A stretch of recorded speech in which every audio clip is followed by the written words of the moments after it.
अय्यूब अध्याय 16। अय्यूब का एलीपज को उत्तर। तब अय्यूब ने कहा, ऐसी बहुत सी बातें मैं सुन चुका हूँ। तुम सब के सब निकम्मे शांतिदाता हो। क्या व्यर्थ बातों का अंत कभी होगा? तू कौन सी बात से झिड़क कर उत्तर देता है? जो तुम्हारी दशा मेरी सी होती तो मैं भी तुम्हारी सी बातें कर सकता। मैं भी तुम्हारे विरुद्ध बातें जोड़ सकता और तुम्हारे विरुद्ध सिर हिला सकता। वरन मैं अपने वचनों से तुमको हियाव दिलाता और बातों से शांति देकर तुम्हारा शोक घटा देता।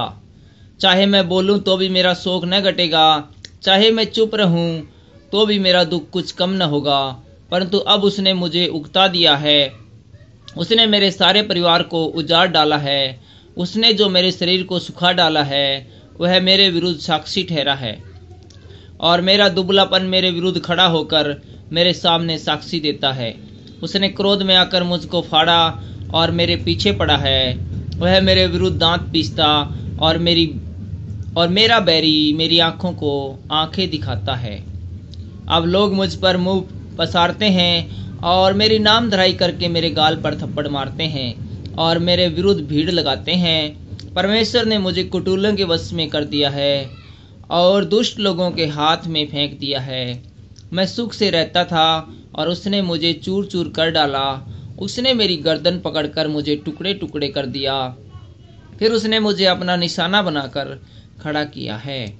उसके तीर मेरे चारों ओर उड़ रहे हैं। वह निर्दय होकर मेरे गुर्दों को भेदता है और मेरा पित्त भूमि पर बहाता है। वह सूर के समान मुझ पर धावा करके मुझे चोट पर चोट पहुंचाकर घायल करता है। मैंने अपनी खाल पर टाट को सी लिया है और अपना बल मिट्टी में मिला दिया है। रोते रोते मेरा मुंह सूज गया है और मेरी आंखों पर घोर अंधकार छा गया है। तो भी वह मुझसे कोई उपद्रव नहीं हुआ और मेरी प्रार्थना पवित्र है। हे पृथ्वी, तू मेरे लहू को न ढांपना और मेरी दुहाई कहीं न रुके। अब भी स्वर्ग में मेरा साक्षी है और मेरा गवाह ऊपर है। मेरे मित्र मुझसे घृणा करते हैं, परंतु मैं परमेश्वर के सामने आंसू बहाता हूँ कि कोई परमेश्वर के सामने सज्जन का मुकदमा लड़े जैसा कोई अपने पड़ोसी के लिए लड़ता है।